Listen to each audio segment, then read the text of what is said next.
पुराने समय की बात है। एक नगर में अनेक लोग रहा करते थे।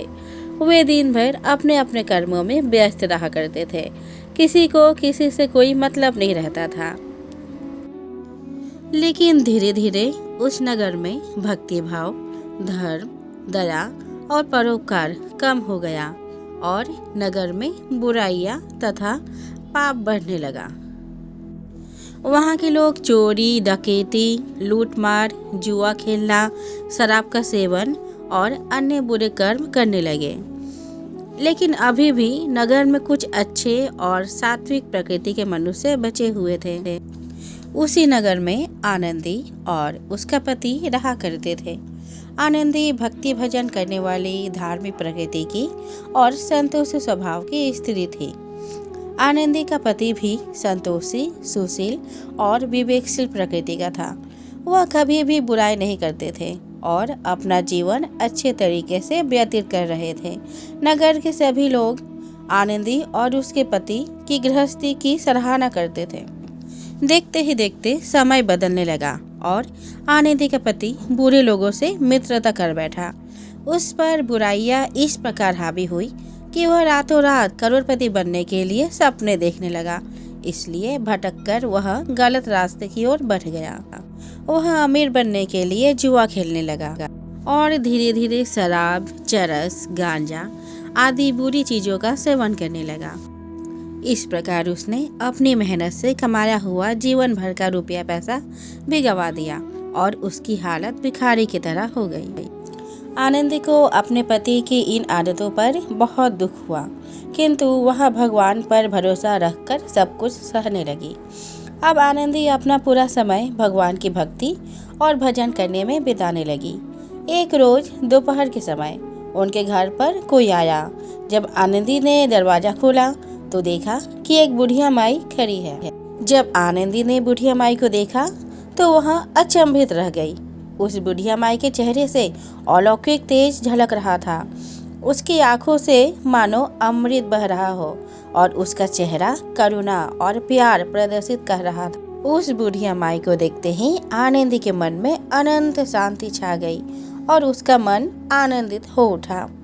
आनंदी उस बुढ़िया माई को आदर पूर्वक घर में ले आई। आनंदी के घर में बैठने के लिए कुछ नहीं था, इसलिए वह संकोच में पड़ गई और फिर उसने एक फटी हुई दरी पर बुढ़िया माई को बैठा दिया।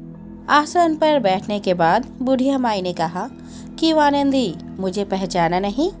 जब हर शुक्रवार तुम मंदिर में जाकर लक्ष्मी जी का भजन कीर्तन करती तब मैं भी वहां आती हूँ। इसके बाद भी आनंदी कुछ समझ नहीं पा रही थी तो बुढ़िया माई ने कहा, तुम कुछ दिनों से मंदिर नहीं आ रही हो, इसलिए मैं देखने चली आई। बुढ़िया माई के मुख से प्रेम भरे शब्दों को सुनकर आनंदी का हृदय पिघलने लगा। उसकी आंखों से आंसू मोतियों की तरह जर कर बहने लगी। वह बिलख बिलख कर रोने लगी। आनंदी को रोता देख बुढ़िया माई ने कहा, सुख दुख तो जीवन में आते जाते रहते हैं। बेटी, तुम मुझे अपना दुख बताओ।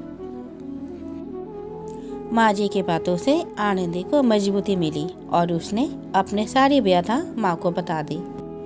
आनंदी की पूरी बात सुनने के बाद बुढ़िया माई ने कहा, कर्मा की रेखा न्यारी होती है बेटी। प्रत्येक मनुष्य को अपने कर्म भुगतने पड़ते हैं, लेकिन तू चिंता मत कर। तू दुख भोग चुकी है, अब तुम्हारे सुख के दिन अवश्य आएंगे।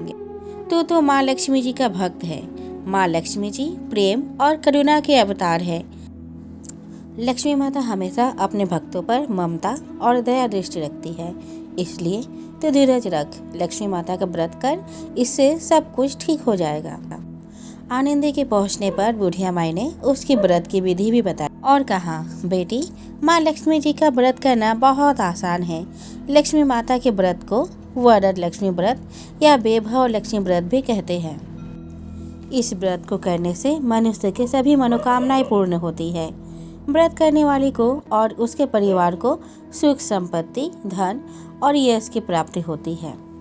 बुढ़िया माई की बात सुनकर आनंदी प्रसन्न हो गई और जब संकल्प लेकर आँख खोली तो सामने कोई नहीं था।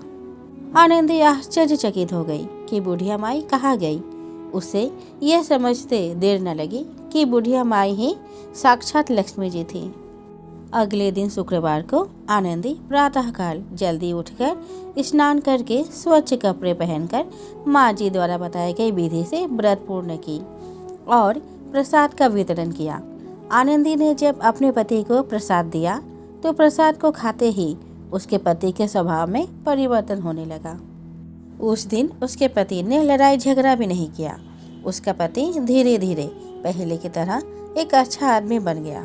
यह देखकर आनंदी अत्यधिक प्रसन्न हो गई और आनंदी के मन में वैभव लक्ष्मी व्रत के लिए श्रद्धा और बढ़ गई।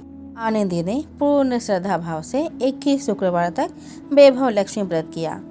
21वें शुक्रवार के दिन बुढ़िया माई के कहे अनुसार व्रत का उद्यापन कर आदि स्त्रियों को वैभव लक्ष्मी व्रत की 7 किताबें उपहार में दी।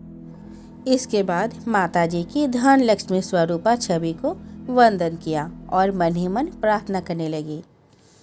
हे धन लक्ष्मी माँ, मैंने आपके कहे अनुसार वैभव लक्ष्मी व्रत पूर्ण किया। हे माँ, हमारी विपत्तियों को दूर करो और हम सबका कल्याण करो। हे लक्ष्मी माता, जिसके संतान ना हो उसे संतान देना, सौभाग्यवती स्त्रियों का सौभाग्य अखंड रखना, कुंवारी कन्याओं को मनभावन पति देना, जो वैभव लक्ष्मी व्रत करे उसकी विपत्तियों को दूर करना, सभी को सुखी करना। हे माँ, आपकी महिमा अपरंपार है। ऐसा बोलकर लक्ष्मी माता के धन लक्ष्मी स्वरूप छवि को प्रणाम किया। मैं आशा करती हूँ कि आपको मेरी यह कहानी अच्छी लगी हो। अगर अच्छी लगी हो तो कृपया मेरे चैनल को सब्सक्राइब कर दें और बेल आइकन को जरूर दबाएं।